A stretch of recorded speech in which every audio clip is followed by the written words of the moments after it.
मित्रों, महाभारत में कृष्ण और युधिष्ठिर के बीच में जो संवाद हुआ था उसमें कई चीजों का घर में शुभ रहना बताया गया है। वास्तु के दृष्टिकोण से घर में 5 चीजों का होना बेहद शुभ माना जाता है। इन 5 चीजों के होने से घर और राज्य में सुख संपदा बनी रहती है और साथ ही हमारे अगले जन्म में भी इसका परिमाण देखने को मिलता है। भगवान श्री कृष्ण का कहना है कि जहाँ पंच तत्व है, धूप, दीप, पुष्प, गंध और नैवेद्य, वहाँ वास्तु दोष की समस्या कोसों दूर रहती है। क्योंकि श्री कृष्ण ने भागवत में कहा है कि वास्तु के अनुसार किए गए कार्य शुभ और मंगलमयी परिणाम देते हैं। भगवान श्री कृष्ण स्वयं वास्तु का विशिष्ट ज्ञान रखते थे। युधिष्ठिर के राज तिलक के समय श्री कृष्ण ने उन्हें राज्य और घर की सुख समृद्धि के लिए वास्तु के उपाय बताए थे और यदि श्री कृष्ण के बताए गए उन वास्तु नियमों को लोग आज अपने जीवन में स्थापित कर ले तो निश्चय ही इसके शुभ परिणाम मिलेंगे और उनके कार्य बनते चलेंगे। कभी भी उनके घर में वास्तु दोष उत्पन्न भी नहीं होगा। मित्रों, तो आइए जानते क्या वे 5 ही नियम। भगवान श्री कृष्ण ने कहा था युधिष्ठिर से, आपके घर और राज्य में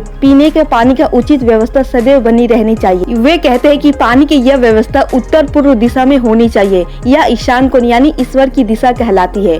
पौराणिक काल में यह मान्यता है कि प्यासे को पानी पिलाने से बड़ा कोई पुण्य और हो ही नहीं सकता। नंबर 2, मित्रों, श्री कृष्ण ये भी कहते हैं कि घर में चंदन का होना भी बेहद शुभ माना जाता है। आप चंदन की लकड़ी, माला या अगरबत्ती कुछ भी रख सकते हैं। भगवान श्री कृष्ण ने युधिष्ठिर से कहा था कि हजारों से सांपों के लिपटने के बाद भी चंदन हमेशा पवित्र रहेगा। इसकी सुगंध कभी कम नहीं होगी। चंदन घर में नकारात्मक ऊर्जा का प्रभाव नहीं पड़ने देगा। वास्तु दोष उत्पन्न करने का तो दूर का ही बात है। इन आशीर्वाद के प्राप्त की वजह से हर घर में आज चंदन रखी जाती है, जिससे हमें वास्तु दोष नहीं लगता। नंबर 3, दोस्तों, घर में गाय के शुद्ध घी का इस्तेमाल होना ही चाहिए। इस्तेमाल करने से इसका लाभ तो मिलता ही है और साथ में इस घी का प्रयोग आप भोजन या दीपक जलाने में करते हैं तो आपके वातावरण में शुद्धि आती है। यह भी ध्यान रखें कि घर में घी कभी खत्म ना हो। खत्म होने से पहले ही उसे आप दूसरा मंगवा कर रख ले। नंबर 4, मित्रों, घर में शहद का होना भी बहुत शुभ माना जाता है। आप हजारों साल तक अपने घर में शहद रखें, वे कभी खराब नहीं होंगे।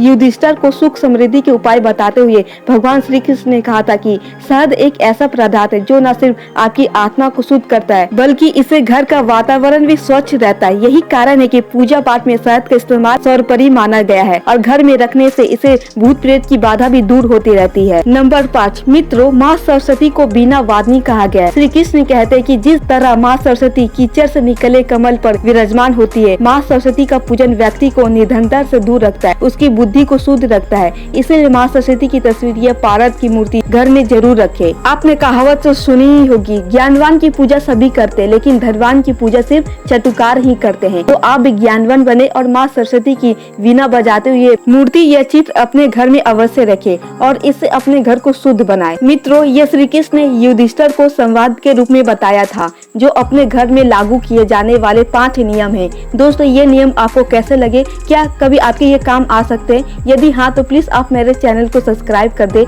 ताकि ऐसे ही धार्मिक वीडियो आपसे छूट ना जाए।